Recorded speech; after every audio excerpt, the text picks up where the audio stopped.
Buenas tardes a los que no he saludado. Bueno, imagino habrá tiempo después para compartir. Después de la reunión no te vayas, quédate un ratito, que siempre hay algo para compartir, conversar, ponernos al día, los que no nos hemos visto en el último tiempo. Si te has perdido las últimas reuniones, te cuento que ya finalizamos la reunión pasada con el libro de Jonás. Diego estuvo la última vez aquí hablándonos del capítulo 4, lo que pasó con Jonás, ese enojo. Y hoy es nuestra primera conclusión. Tenemos dos conclusiones que sacar respecto a este libro. Bueno, muchas, pero dos que queremos resaltar. Como bien dijo Yari, el tema de Jonás tiene muchas facetas en nuestra vida y hoy vamos a verlo también. Hay muchas cosas que nos siguen identificando y que debemos aprender de él. Vamos a orar. Señor, nos encomendamos a ti al abrir tu palabra, al disponer nuestro corazón y nuestra mente y pedirte que humildemente hables al corazón, a la mente nuestra y sí, que podamos, Señor, escuchar tu voz en nuestra vida hoy, en Cristo Jesús. Amén. Bueno, el libro de Jonás comienza, y les quiero leer los primeros 3 versículos que están acá. Dice así: la palabra del Señor vino a Jonás, hijo de Amitai. Anda, ve a la gran ciudad de Nínive y proclama contra ella que su maldad ha llegado hasta mi presencia. Jonás se fue, pero en dirección a Tarsis, para huir del Señor. Bajó a Jope, donde encontró un barco que zarpaba rumbo a Tarsis. Pagó su pasaje y se embarcó con los que iban a esa ciudad, huyendo así del Señor.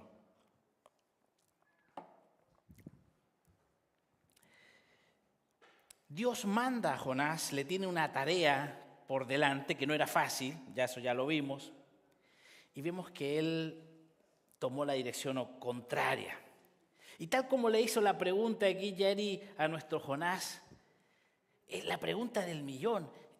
Jonás, ¿cómo es posible que tú, conociendo a Dios, siendo un profeta de Dios, alguien que en teoría conocía más a Dios que la mayoría de los israelitas, ¿por qué él se atrevió a desobedecer el mandato de Dios? Algunos han definido que la razón de la decisión de Jonás de desobedecer a Dios fue la falta de confianza en la bondad de Dios. Es decir, que Jonás no creía que Dios estuviera involucrado, preocupado realmente por lo que le sucedía a él y a su pueblo de Israel. Y en realidad, la raíz de todo pecado en la vida tiene su origen en esto. Primero, la falta de confianza de que Dios está comprometido, de que Dios se preocupa de ti, se preocupa de mí. Y normalmente pensamos que cuando sobre todo las cosas van mal o no salen como queremos, pensamos Dios no tiene cuidado de nosotros. Nos sentimos como los discípulos que estaban en medio del mar de Galilea en esa tormenta y Jesús iba durmiendo en una esquina y lo van a despertar y le dicen: Maestro, no tienes cuidado, no te importa que nos ahoguemos. Y a veces pensamos lo mismo, ¿no? A veces miramos al cielo y decimos: Dios, no te das cuenta, no te importa lo que me está pasando.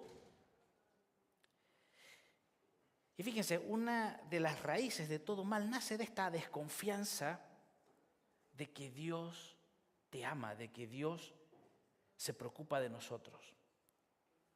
Y la otra raíz de todo mal radica en que nosotros no confiamos, mejor dicho, que Dios conoce mejor que nosotros lo que necesitamos. Nos cuesta confiar que Dios, Él sí sabe lo que yo necesito. Entonces, como no confiamos en ello, dudamos, evitamos darle a Dios todo el control. Entonces, algunas cosas sí le damos a Dios, mi vida religiosa, la iglesia, ciertas cosas sí, se las doy a Dios. Pero otras cosas, no, porque esas las manejo yo. Porque yo sé lo que es mejor para mí. Yo sé cómo puedo lograr mejor la felicidad. Bueno, es el caso de Adán y Eva. Ya los primeros hombres de la tierra. Fíjense que ellos no dijeron, oye, vamos a actuar mal, vamos a hacer el mal, ¿qué más da? Si arruinamos nuestra vida, da lo mismo. No, ellos, muy lejos de pensar de esa manera, ellos dijeron, nosotros queremos ser felices, pero los mandamientos de Dios, al parecer, nos están impidiendo que alcancemos esa felicidad. Y para asegurarnos, mejor actuemos por nuestra propia cuenta. ¿Sabes? Esto es lo que hace Jonás también, muy parecido. Y la verdad que es muy parecido a lo que nosotros hacemos comúnmente. Pocas veces el ser humano actúa mal a conciencia. Pocas veces el ser humano miente, engaña, o dice la verdad a medias, roba, rompe promesas, o actúa de una manera egoísta simplemente motivado por el hecho de hacer el mal. No, por lo general el ser humano ha aprendido desde pequeño que no hay que robar, que no hay que mentir, que no hay que cometer inmoralidad sexual, que no hay que engañar. Pero cuando nos enfrentamos a la tentación, todos debemos tomar una decisión. ¿Y cuál es esa decisión? ¿Qué hago? ¿Hago lo correcto y obedezco a Dios o me pierdo la diversión? Y allí radica la tentación en nuestra vida. ¿Hago lo correcto, obedezco a Dios o me voy a perder la diversión? ¿Queremos ser felices o no? Pero mira, ¿te das cuenta? En realidad, el pecado comienza siempre con poner en duda el carácter de Dios. Lo repito, el pecado siempre comienza con poner en duda el carácter de Dios. Es decir, poner en duda que Dios es bueno, que Dios es justo, que Dios es perfecto, que Dios es lleno de amor y que es la sabiduría misma, que Él sabe lo mejor. Y a veces nosotros pensamos que Dios nos ha puesto en un mundo lleno de placeres, pero que si le obedecemos 100%, nos vamos a perder de la diversión. ¿Sabes? Esto ya sucedió en Edén. Te quiero llevar a Génesis, el capítulo 3. La serpiente, dice, era más astuta que todos los animales del campo que Dios, el Señor, había hecho. Así que le preguntó a la mujer, ¿es verdad que Dios os dijo que no comierais de ningún árbol del jardín? Podemos comer del fruto de todos los árboles, respondió la mujer. Pero en cuanto al fruto del árbol que está en medio del jardín, Dios nos ha dicho, no comáis de ese árbol, ni lo toquéis, de lo contrario moriréis. Y fíjense, presten atención a esta parte. Pero la serpiente le dijo a la mujer, no es cierto, no vais a morir. Dios sabe muy bien que cuando comáis de ese árbol, se os abrirán los ojos y llegaréis a ser como Dios, conocedores del bien y del mal. ¿Se dan cuenta? En otras palabras, la serpiente les está diciendo, miren, la única manera de alcanzar la felicidad plena es que desobedezcan el mandato de Dios. Y sabes que este engaño perdura hasta el día de hoy. ¿Por qué nos cuesta confiar en Dios y en su palabra? ¿Por qué? ¿Por qué No le creemos a Dios cuando Él nos dice algo, porque ponemos en duda su carácter, lo que hemos dicho, y porque confiamos demasiado en nuestra sabiduría. Creemos que nosotros sabemos mejor que nadie, incluso que en Dios no lo decimos, pero lo creemos con nuestros hechos. Cómo debiera ser nuestra vida lo sabemos nosotros y qué es lo que realmente nos hará felices. Cuando ya llevamos un par de años en el cuerpo y ya no somos tan jóvenes y nos damos cuenta, miramos para atrás y decimos, en mi juventud cometí tantos errores, en mi adolescencia. Y nos acordamos lo inmaduro que éramos cuando éramos niños o adolescentes o jovencitos.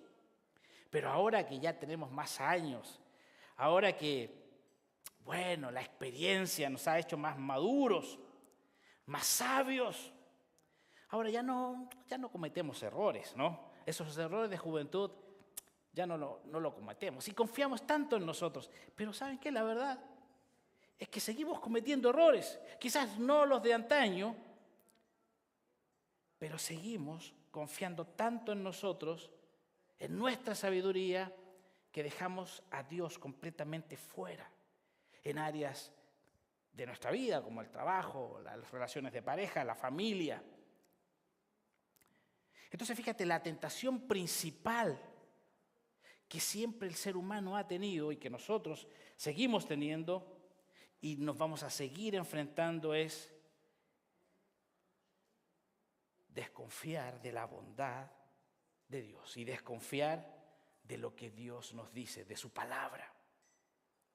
Quizás los detalles pueden variar de uno a otro, pero el impulso del corazón humano es siempre el mismo. Es decir, queremos asegurar nuestra felicidad según nuestro criterio, según nuestra sabiduría, a cualquier costo. Confiamos demasiado en nosotros. Bueno, Jonás no confió en Dios. Y esa es la razón por la cual decide tomar otro camino. ¿Qué debió haber hecho Jonás? Quiero que lo veamos con otro ejemplo, paralelo a Jonás. Con un ejemplo que se parece bastante a lo de Jonás. Veamos una situación similar en la Biblia, donde el protagonista también se tuvo que enfrentar a una decisión muy parecida a la de Jonás, pero actuó totalmente distinto. Te invito a leer Génesis 22. Mira, Dios le habla a Abraham. Le dice, toma a tu hijo, el único que tienes y al que tanto amas, y ve a la región de Moria. Una vez allí, ofrécelo como holocausto en el monte que yo te indicaré. Fíjate, Dios le da una orden muy extraña a Abraham, que sacrifique a su único hijo, a Isaac. Y fíjate, Dios no le da mayores indicaciones, no le da razones del por qué le pedía aquello. Bueno, a Jonás tampoco, solamente le dice, ve y dile esto. Y a Abraham le dice lo mismo, haz esto, y no le da explicaciones. Nunca antes Dios había pedido un sacrificio humano, esto era abominación, Dios mismo lo había dicho. Y lo más extraño era que Dios también había prometido a Abraham, a través de un pacto muy solemne que hizo con él, que él iba a ser una gran nación de él, a través de su hijo, especialmente de Isaac, iba a ser una gran nación y Dios iba a bendecir al mundo a través de esa descendencia. Entonces, fíjense, si lo pensamos bien, si evaluamos ambas peticiones, lo que Dios le pide a Abraham era mucho más inexplicable que lo que le pide a Jonás. Sacrifícame a tu hijo, a tu único hijo, le pide Dios. Y bueno, a Jonás tampoco no le infravaloremos la petición. Anda a predicarle a los enemigos de tu pueblo, allá al corazón de esa ciudad, y una ciudad malvada, es cierto, anda y predícale. Pero me parece que lo que Dios le pide a Abraham era mucho más personal, mucho más íntimo, era su hijo. Ahora fíjense cuál fue la respuesta de Abraham. ¿Qué hace Abraham? ¿Se lo piensa?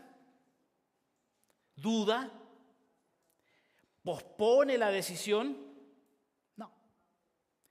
Si tú lees el texto, dice que Abraham al día siguiente se levantó muy de mañana y emprendió el viaje junto a su hijo Isaac y un par de siervos a llevar adelante esta inexplicable mandato que Dios le había mandado. Es decir, actuó de inmediato. No actuó creyéndose más sabio. No le dijo a Dios, te estás equivocando. No sabes lo que estás haciendo. Es difícil poder tratar de saber qué habrá pasado por la cabeza de Abraham aquella noche. Yo, en su lugar, me imagino, no pudo haber dormido. Me lo puedo imaginar. Pero no sabemos nada. Pero ¿sabes qué? Es muy probable que Abraham recordara quién era Dios. ¿Sabes?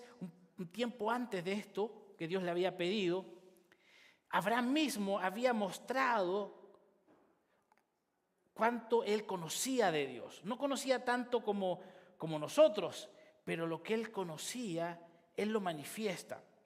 Cuando Dios le da la noticia de que la maldad de Sodoma ha llegado a su presencia, Dios dice, va a destruir la ciudad. Y fíjate lo que Abraham le dice a Dios ante esta noticia. Le dice, lejos de ti el hacer tal cosa, matar al justo con el malvado y que ambos sean tratados de la misma manera. Jamás hagas tal cosa. Tú que eres el juez de toda la tierra, ¿no harás justicia? Y en esa ocasión, si ustedes recordarán la historia, Abraham, o mejor dicho, Dios le demuestra a Abraham que realmente él era un juez justo, que él no iba a destruir al justo con el malvado. Y Abraham lo experimentó. Se fue tranquilo después de esta noticia. Claro, nosotros, desde nuestra perspectiva privilegiada, sabemos y decimos, bueno, sí, mira, Dios está trabajando en Abraham. Dios está fortaleciendo su fe, le está mostrando su gracia, le está mostrando su grandeza. Pero ¿sabes qué? Abraham no ve nada de esto. Y a pesar de eso, y esto es lo grandioso, a pesar de no ver nada de eso que nosotros podemos ver, Abraham confiaba de todas maneras en Dios. Jonás conocía a Abraham y conocía la fe de Abraham. Sabía del padre de la fe. Y esto quizás debió haberlo inspirado, que debió haber fortalecido su confianza en Dios. Pero no fue así. Bueno, nosotros tenemos menos excusas que Jonás. No solamente sabemos quién es Abraham, tenemos un ejemplo muy superior a Abraham, Jesucristo. Fíjate, la misión que Dios le encomendó a Jonás efectivamente implicaba riesgos. Abraham sabemos también lo que implicaba. Pero fíjate, Jonás a lo mejor iba a sufrir la burla, era un riesgo. Iba a sufrir a lo mejor el maltrato de sus enemigos, los ninivitas. Era muy probable que así fuera. Y también estaba el riesgo de que a lo mejor pudieran matarlo, es cierto. Había un gran riesgo.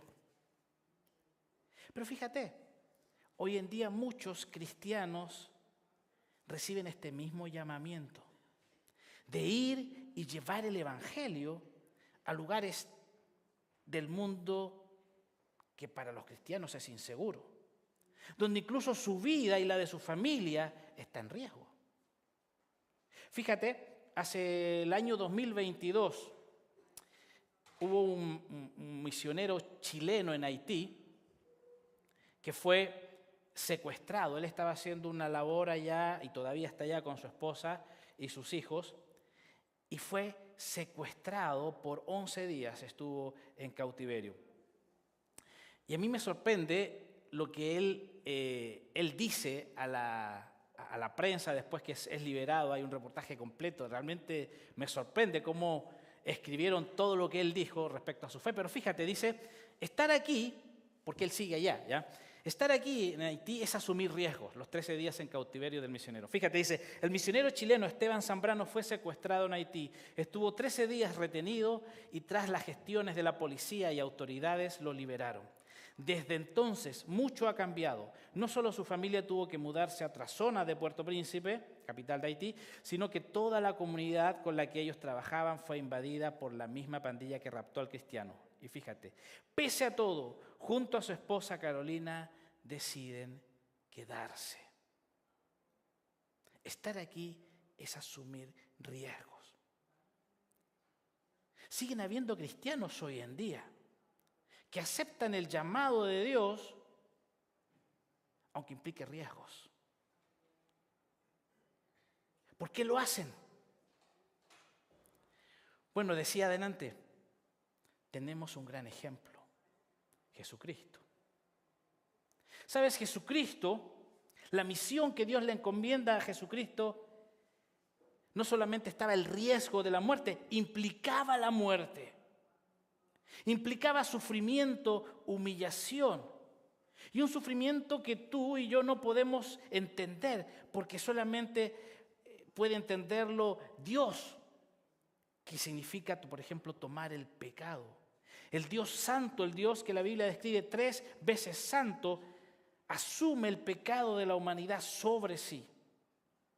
Y experimenta en su humanidad lo que antes nunca había experimentado, la separación del Padre, cuando estaba allí en la cruz. ¿Sabes? Jesús no pensó en sí mismo, no pensó en su felicidad, en lo mejor para él, sino precisamente Él toma la copa de la ira que debíamos recibir tú y yo. Y ¿sabes? Cuando comprendemos esto, cuando logramos comprender lo que Jesús hizo, ¿cómo podríamos dudar de su amor, de su bondad por nosotros? ¿Sabes? Por el contrario. Cuando logramos comprender esto que Jesús hizo por nosotros, vamos a poder ser más capaces de confiar en Dios. Aunque no siempre entendamos lo que Él nos pide o las circunstancias en las que vivimos, pero no vamos a dudar de su amor, aunque la situación sea difícil o confusa. Fíjate lo que dice Pablo al respecto. El que no escatimó ni a su propio Hijo, sino que lo entregó por todos nosotros, ¿cómo no habrá de darnos generosamente junto con Él todas las cosas? Si Dios no escatimó su propio Hijo para darnos a nosotros, ¿cómo no va a querer lo mejor para ti? Esto es lo que está diciendo Pablo.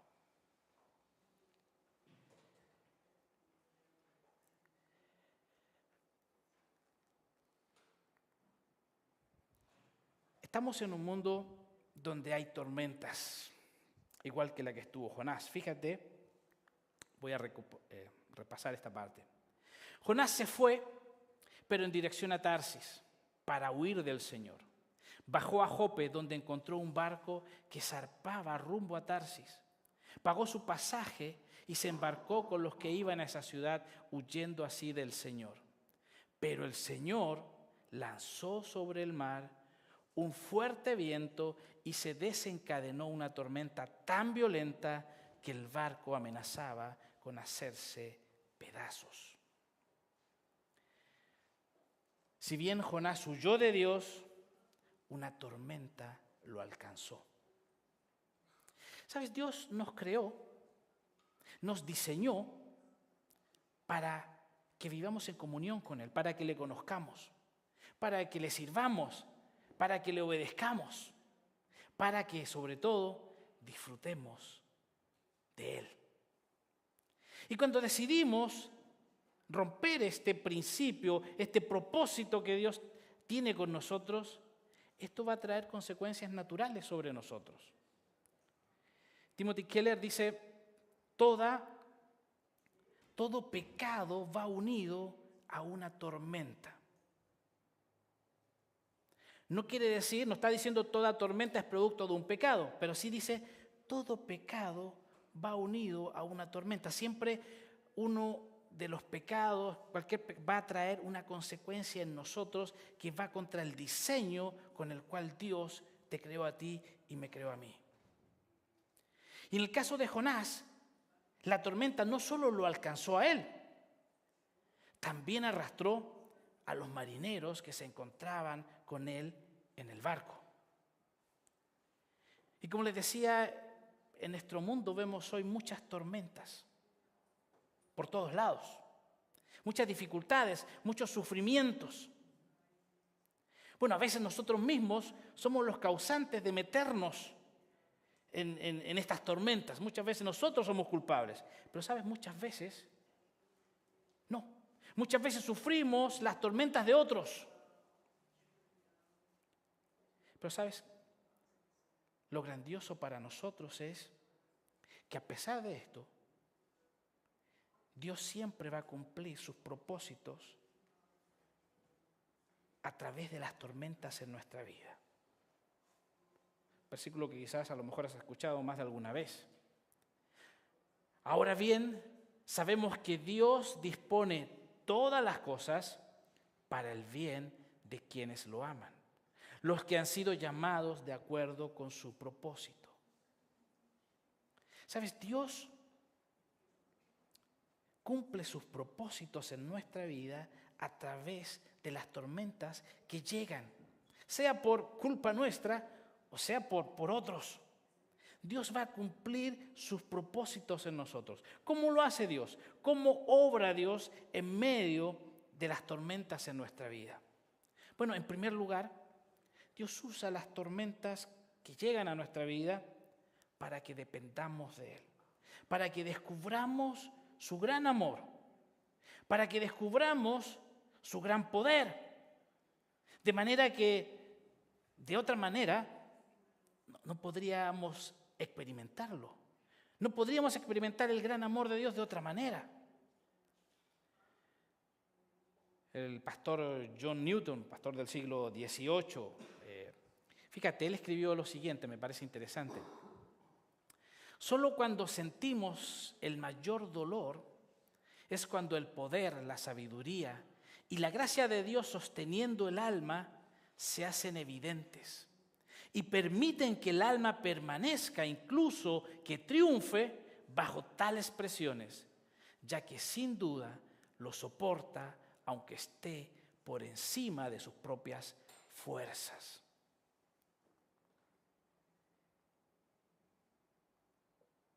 ¿Sabes? No podríamos comprender la realidad del poder de Dios, el cuidado de Dios, la bondad de Dios de una manera tan profunda como lo hacemos cuando nos enfrentamos a tormentas en nuestra vida. Hay una alabanza que, bueno, a mí me encanta la alabanza, siempre escucho de distintos tipos de alabanza, pero esta en particular nunca había llamado mi atención. Se llama La Batalla. No sé si la conocen, yo creo que sí, ¿no? Pero mira, les voy a leer un par de versos de esta canción. Dice, cuando yo veo batallas, tú ves la victoria. Cuando veo montañas, tú las puedes mover. Al caminar por la sombra, tu amor me envuelve. Ya no tengo miedo, pues seguro estoy en ti. Cuando Phil Wickman escribe esta canción, por supuesto hay muchos principios bíblicos en esta canción, hay muchos conceptos bíblicos, pero hay otras que la única manera yo creo, de poder escribirlo es porque lo ha vivido. Cuando yo veo batallas, cuando tú ves que tienes un campo de batalla en tu casa, por ejemplo, o tú ves que cuando vas al trabajo te vas a enfrentar a una guerra con tus colegas, con tu jefe. Ves batallas.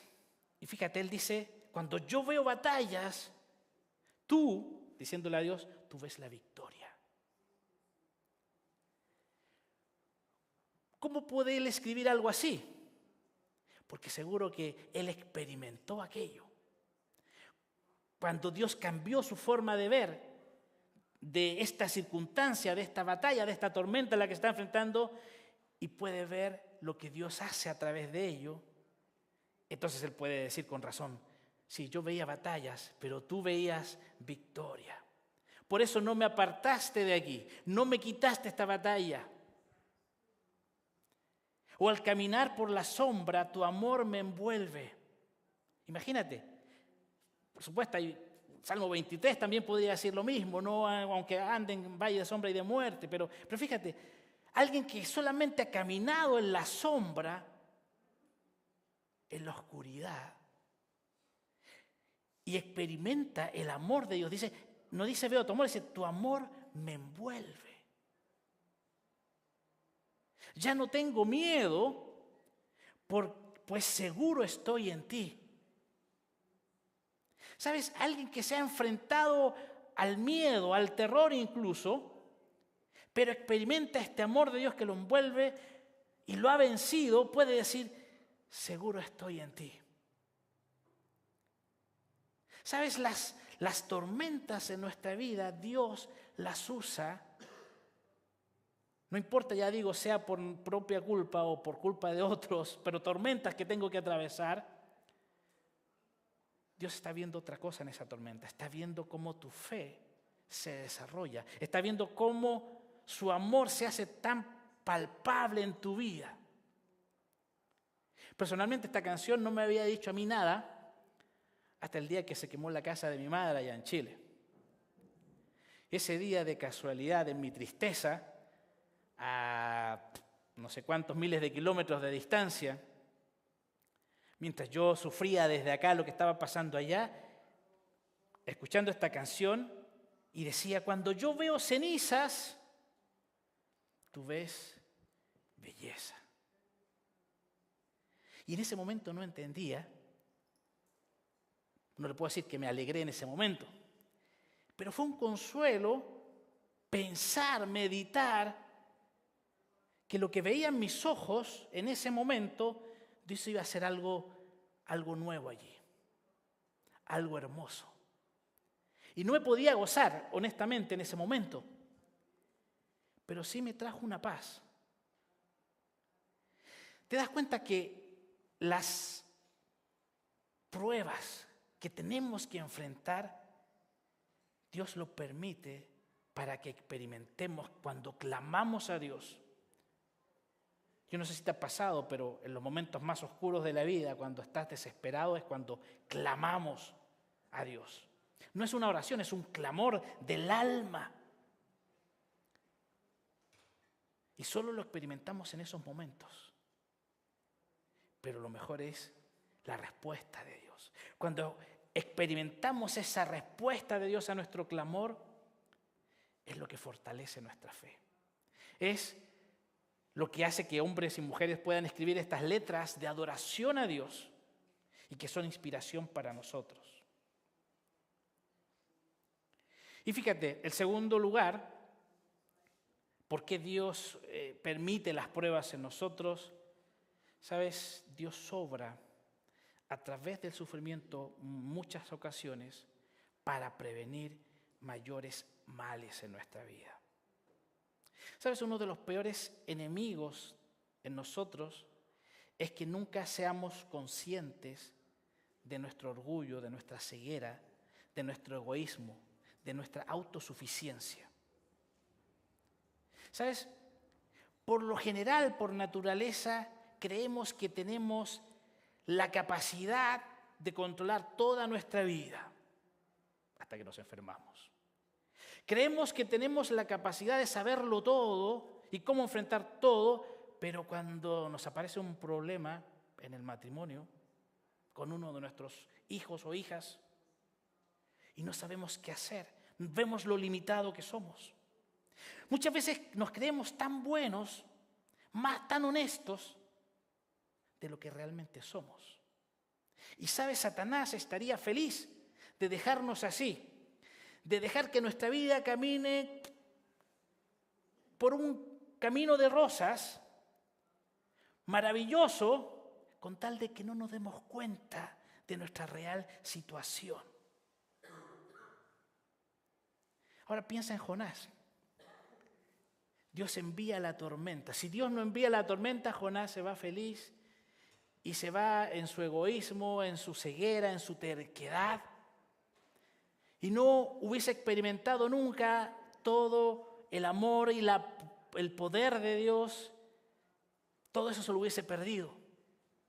Pero sabes, Dios en su amor usó la tormenta porque quiere, y lo sigue usando en nuestra vida porque quiere que seamos conscientes de nuestras falencias, que seamos conscientes de nuestros egoísmos, para que hagamos algo, para que busquemos ayuda por último y nos volvamos a Él. Leí hace poco una historia muy interesante. Por supuesto, es un cuento. Se trata de una bruja que vivía en medio de un bosque. Y cuando los viajeros pasaban ese bosque y oscurecía, ella les ofrecía alojamiento, comida y cama.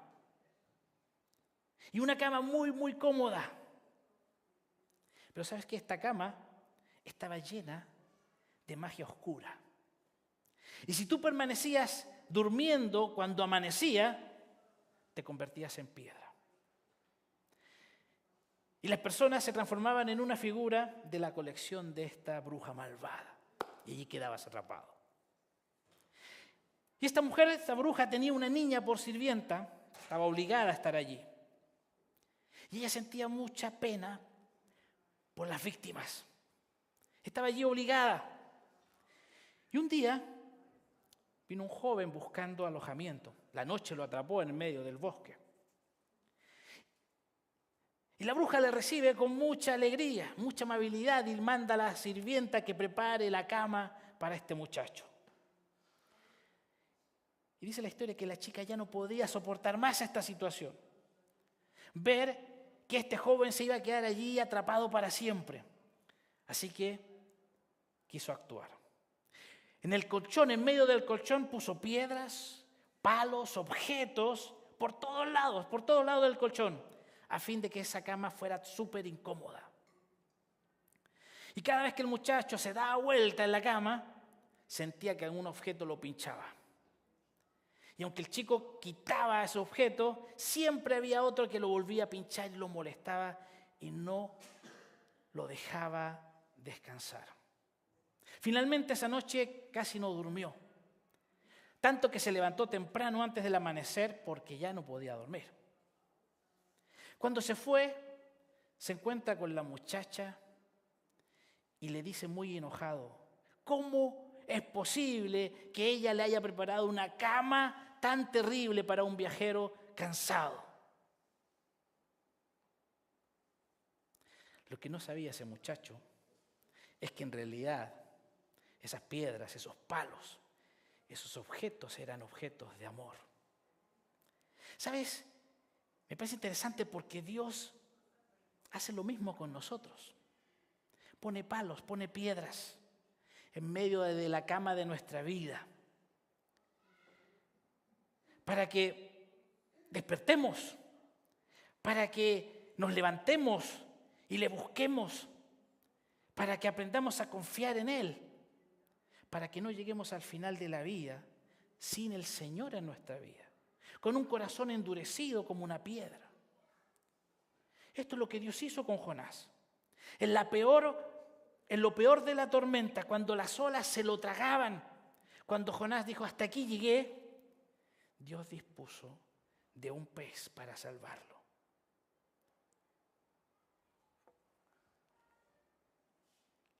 Sabemos que Dios dispone todas las cosas para el bien de quienes lo aman, los que han sido llamados de acuerdo a su propósito. Sabes, aún en medio de la tormenta más oscura de nuestra vida, podremos experimentar el amor de Dios. Si caminas con Dios a través de la fe en Jesucristo, Él no va a dejar que te hundas. Él no va a dejar que la tormenta te embulla. Incluso si tu fe llegara a fallar, como en el caso de Pedro, o como en el caso de Jonás, también podríamos pensarlo. ¿Cómo podemos estar seguros de esto? ¿Sabes? Porque la tormenta más peligrosa, la que podía destruirte, la tormenta de la justicia divina, del juicio por el pecado, Jesús lo sufrió por ti. Él recibió el castigo que tú y yo merecíamos. Así que cuando ponemos nuestra confianza en Él, nuestra fe en Él, podemos obtener su perdón. Entonces, cuando entendemos lo que Jesús hizo, cuando comprendemos su amor por nosotros, puede que no tengamos respuestas a todas las razones del sufrimiento. Puede que haya muchas dudas, pero sabes, hay algo que no vamos a dudar, va a ser: Dios me ama. Si Él no estimó ni a su propio Hijo, ¿cómo puedo dudar de su amor por mí? No importa la tormenta en la que estés, en la que te encuentres en este momento, puedes estar seguro de que Dios te ama. Y quisiera invitarte en este momento a que reflexiones y nos tomemos unos 2 minutos para orar de manera personal ante Dios y podamos encomendarnos a Él. Si es que estamos también en alguna tormenta que nos estamos atravesando, si estamos a lo mejor enfrentándonos en este momento a la gran tentación de dudar del amor de Dios, de dudar de su palabra, de dudar de que Él sabe lo que es mejor para ti, tomémonos un tiempo personal. Oremos allí. Ora allí en tu corazón. Dirígete a Dios de manera individual. Yo luego voy a orar para cerrar.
Señor, muchas gracias que tu amor por nosotros no nos abandona, menos en los momentos más oscuros de nuestra vida. Señor, perdónanos cuando nosotros desconfiamos de tu bondad, desconfiamos de que tú sabes lo mejor para nosotros. Desconfiamos de tu palabra, Señor, y creemos que somos más sabios. Señor, yo te quiero pedir que en esta hora nos ayudes a entender la grandeza de tu amor, la profundidad de tu amor por nosotros. Ábrenos los ojos del corazón y de la mente para darnos cuenta cuán amados somos por ti, Señor, que no dudaste en enviar a tu Hijo a este mundo a morir en lugar nuestro, el lugar que nos correspondía a nosotros. Ayúdanos a ir en contra de la corriente de este mundo, de creer que somos autosuficientes, de que nosotros sabemos lo que es mejor para nuestra vida. Y en vez de eso, ayúdanos, danos un corazón, Señor, no de piedra, sino un corazón de carne, sensible